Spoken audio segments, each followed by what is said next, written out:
How is it to be a digital nomad during COVID?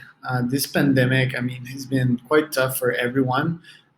Digital nomads, they are quite adaptable people, so I don't think they cared about any of this. But people that wanted to start their digital nomad journey, it might have scared them.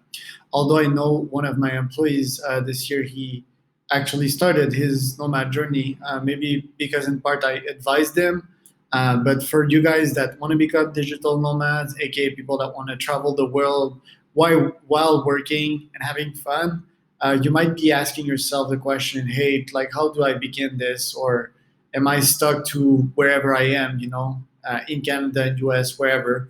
In my case, I'm Canadian. I have been staying mostly in Mexico during this pandemic as it was quite stressful slash impossible to travel elsewhere. But you can see a bit here of my flights on kiwi.com, which I highly recommend for booking your flights.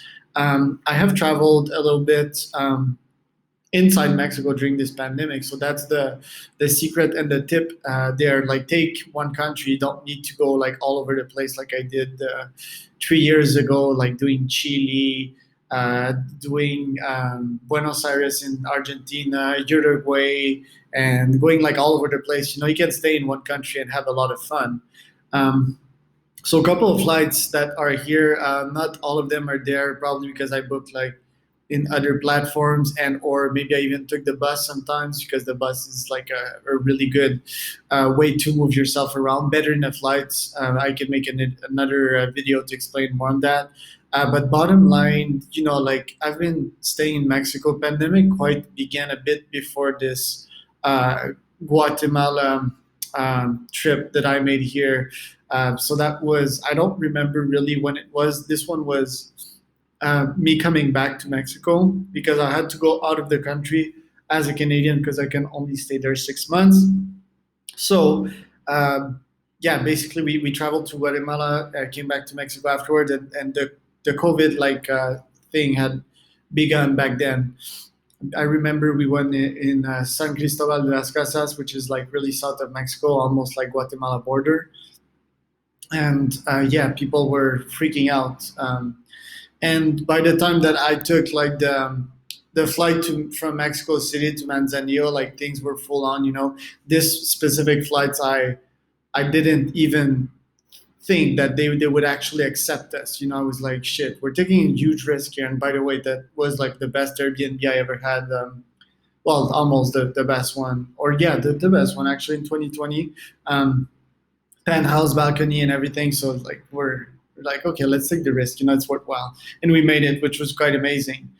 So that was probably, yeah, early 2020.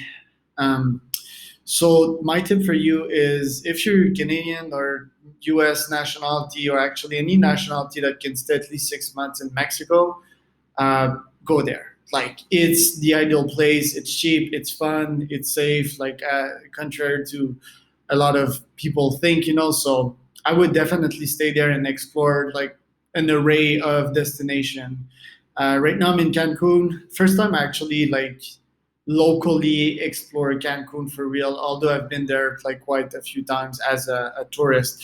Um, Mexico is full of wonders. Oaxaca, Mexico City, Puebla, it's like San Jose de los Cabos, del Cabo. There's a bunch of nice places there, Puerto Vallarta. So you can explore this beautiful state for cheap. They have good Wi-Fi too. So that's my advice. Like, during this pandemic, and I guess it's getting over, but if you're not sure, like, as this will affect the world for quite a while, I would strongly advise that you begin your journey there. And the guy that worked with me this year, he actually started his journey in Costa Rica. So, and that's also a good country, I believe.